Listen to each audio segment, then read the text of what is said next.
नमस्कार मंडळी. दुर्ग संस्कृतीतून कार्य संस्कृती या विषयावर मी थोडक्यात आपल्याला माहिती देतो. कार्य संस्कृती ही प्रत्येक संस्थेची वेगवेगळी असते, परंतु त्यातले काही महत्त्वाचे पैलू असतात की जे सर्वसाधारणपणे प्रत्येक संस्थेमध्ये उपयोगी ठरत असतात. तिथे काम करणारी जी लोक आहेत या पैलूंचा जर त्यांनी विचार केला, त्याच्यावरती फोकस केला, तर निश्चितपणे त्यांची प्रोडक्टिव्हिटी, एफिशियन्सी आणि एफिकसी वाढत असते. आणि हाच धागा धरून स्वराज्यातल्या काही महत्त्वाचे किल्ले आणि त्यांच्यामधनं आपल्याला कार्यसंस्कृतीचे वेगवेगळे पैलू कसे समजतात याच्यावरती आम्ही विश्लेषणात्मक अभ्यास केलेला आहे. तर सगळ्यात पहिली आणि महत्त्वाची गोष्ट येते ती म्हणजे संस्कारांचं महत्त्व. लहानपणापासून आपल्यावरती जे संस्कार झालेले आहेत तेच संस्कार आपल्या कामामध्ये जर आपण दाखवू शकलो तर निश्चितपणे इतरांपेक्षा एक वेगळी कार्यपद्धती त्या लोकांकडनं दर्शवली जाते, जेणेकरून त्यांच्या क्लायंट्समध्ये सुद्धा एक वेगळ्या प्रकारचा इम्पॅक्ट येतो. दुसरी महत्त्वाची गोष्ट आहे ती म्हणजे काम करत असताना हे काम शाश्वत कसं होईल आणि त्यातही नुसतं शाश्वत करून चालणार नाही, तर त्याच्या मागे काहीतरी एक विजनरी बॅकअप असणं गरजेचं आहे.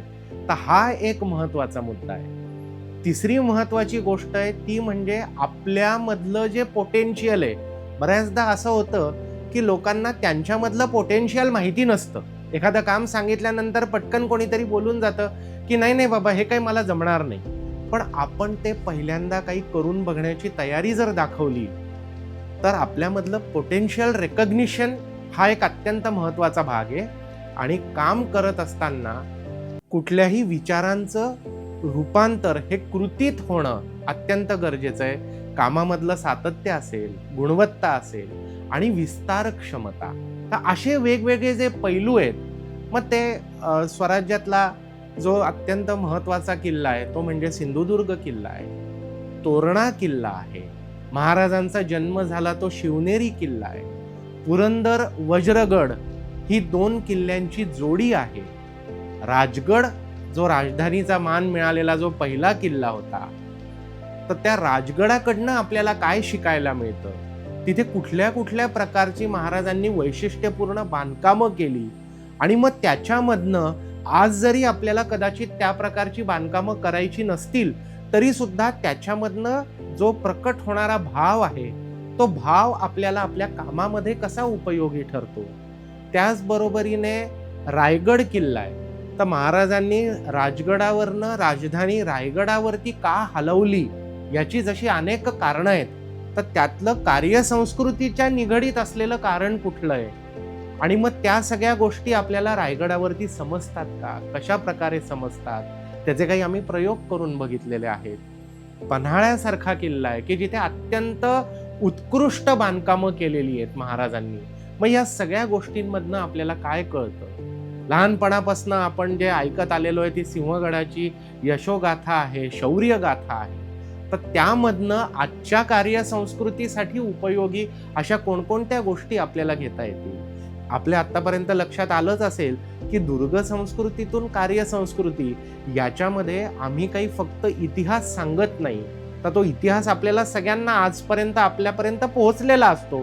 पण त्या इतिहासाच्या माध्यमातनं आज आपण चांगलं काम कसं करू शकतो, आपली आणि आपल्या टीमची प्रोडक्टिव्हिटी, एफिशियन्सी, एफिकसी आपण कशी वाढवू शकतो, ही कार्यसंस्कृतीमधली अत्यंत महत्त्वाची गोष्ट आहे.